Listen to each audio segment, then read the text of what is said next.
Copper pilots have told us that there's more hail in orange, and that hail is moving this way.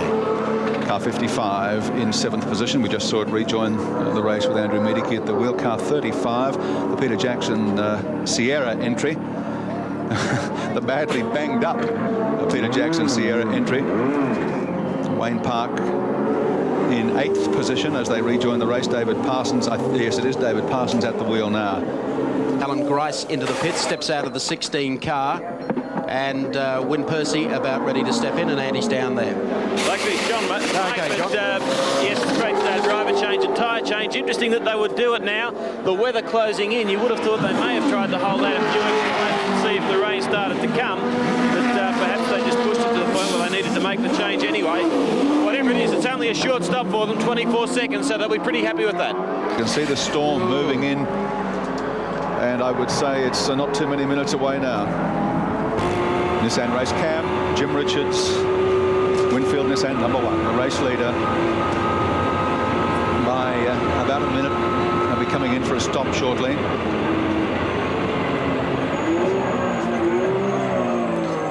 To the danger now, they'll probably service the #2 car, Neil Crompton.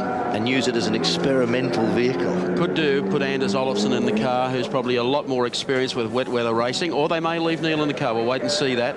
We'll soon find out. Mark Osler is on the spot.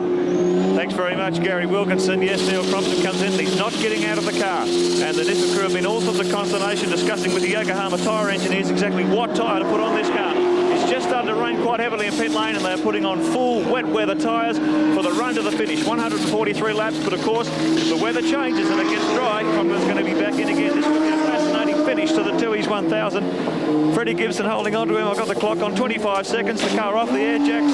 Crompton home well in 28 seconds. Very slick stop from the Nissan crew. Yeah, fabulous stop.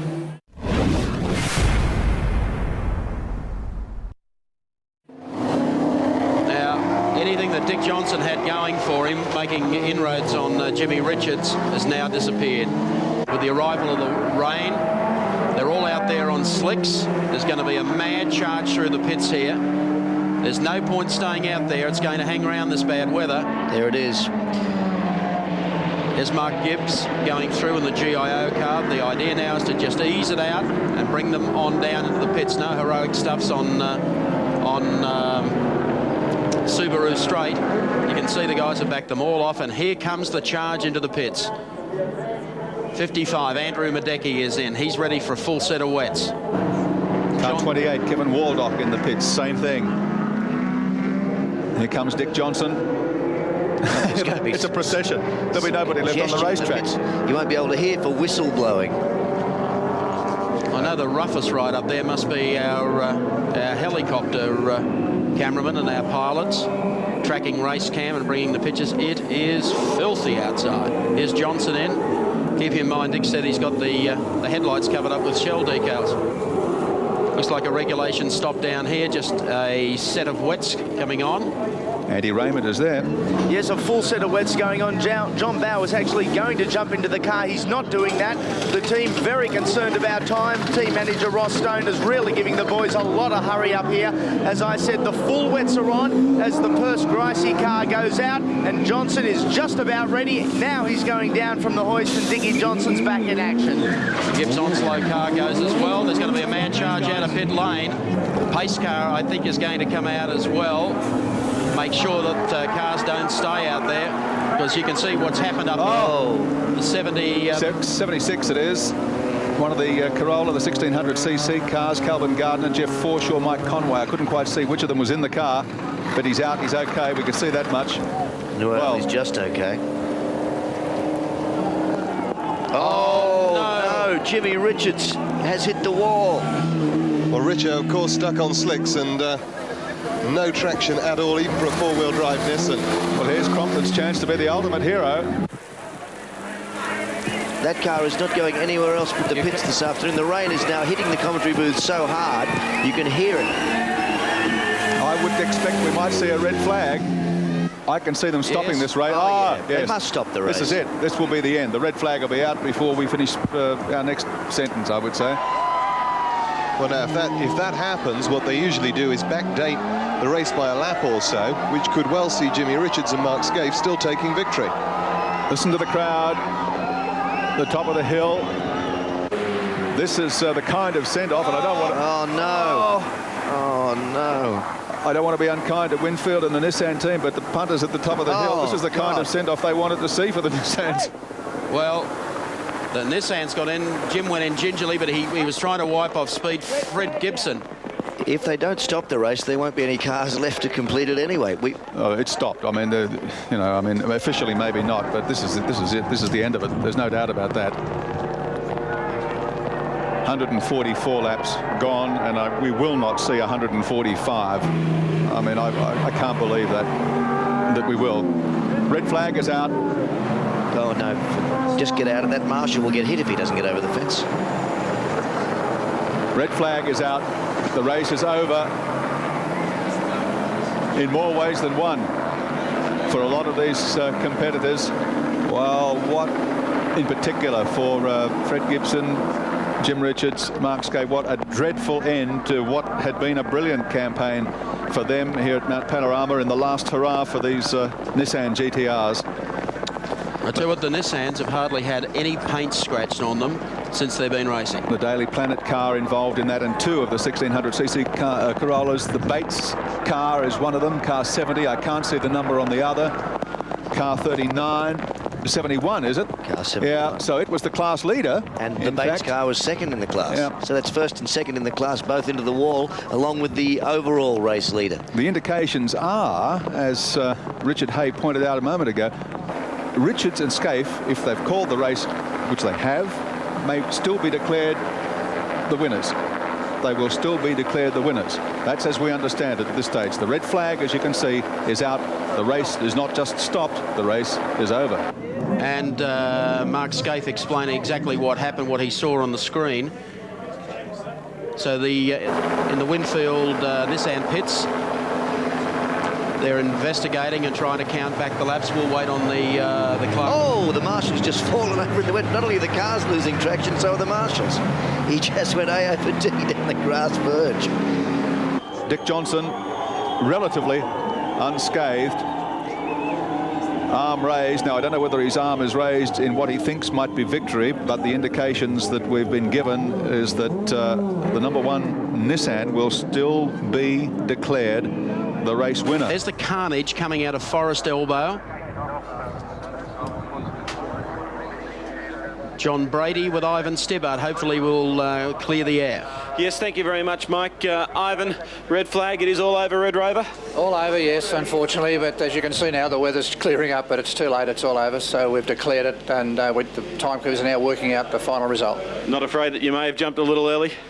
No, not if you saw what was happening there with some of those cars. It was a bit dangerous, and unfortunately some of them don't heed the caution flags, and you only need one or two to do that, and that's what caused that problem. OK, the $64 question, who is the winner? I would say car one. The race has got to be declared at the last full lap before the red flag went out, and he was still leading at that stage. How close was he to the next full lap at the time? Not sure until we get to the timekeepers on that, but he had a full lap up on him on the other cars, so that should be okay. I just came around the corner and had no grip whatsoever, going about 2 miles an hour, and it hit the bank just out of the cutting. So I just put it in low gear and just went very, very slowly around the track at about 1 mile an hour, come out of the Forest Elbow, and the car just, as if it accelerated without me putting my foot on the accelerator, and it just went out of control down where the other cars were and hit them. And then the little Corolla did the same thing behind me. You're obviously okay. The conditions out there, I guess they were worse than they were this morning because there's probably a lot more oil down. Well, the conditions was wet and we were on slick tyres. That's what the problem was. Well, Ivan Stibbart has just awarded the race to the number one car. You must be pleased with that, even after the crash. Fantastic. I can't believe it. Well done, Jimmy Richards. And the crew celebrating here, Mark Scaife and Jim Richards. They've done it again. Very difficult circumstances. They ground away. Expert pit work kept the car on the island except for the last lap, but they were leading when the race was called. And here's our winners, Mark Scaife and Jimmy Richards. Of course, the arrival of that storm produced quite a number of incidents. We'll have a look at some of them for you, just recap what happened, just in case you've arrived home. Jimmy Richards and Mark Scaife were leading this race. This is what happened on the exit to Forest Elbow. Brian Callahan, Barry Graham, the 39 car, spinning. Then triggered off is the Toyota Corolla. That's Bates and Bates, I think, in the Daily Planet car. And that, of course, Andrew Harris with the brakes on. Driver very quickly out of that. That was young Brian Callahan. Oh, here's the 76 car that hit the wall, got into with a wash. Now, he was quite okay. That is quite a connection with the concrete wall. It is. It's a testimony to the way the car is built, actually, that you see the driver get out of it without a problem. Boy, and as you can see, climbing out. Oh, yeah. His leg against the roll bar. Very, very lucky boy indeed. And, of course, heading up to the top of the mountain, the flag show. I believe this was Neil Crompton as the Johnson car came across the front of it. No, that's the Jim Richards car. It was the Jim Richards car. So it was between there and here that the damage was done. He's actually done it over the top at Skyline somewhere.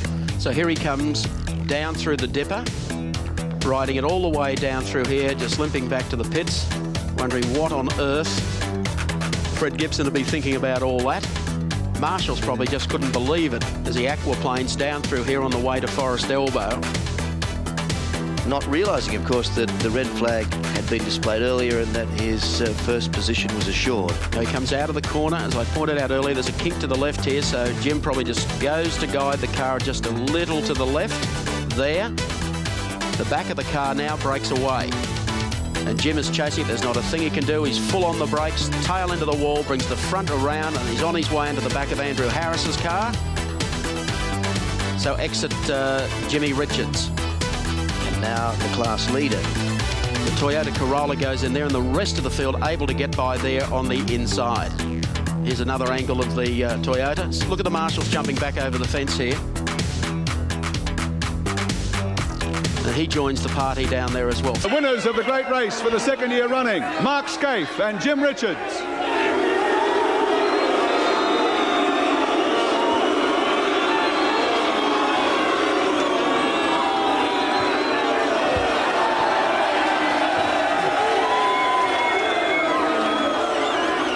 Well, it's a slightly hostile reception. A slightly hostile reception, Mark, but you always knew that you were going to get that to some degree. But regardless, forgetting all of that, it was a triumph out there today because they were the most adverse conditions that you could possibly have experienced. Well, it was, but like we led the race all day. I can't believe this, you know, like the Nissan cars, Winfield, we've won the race. That's how it is. Jim?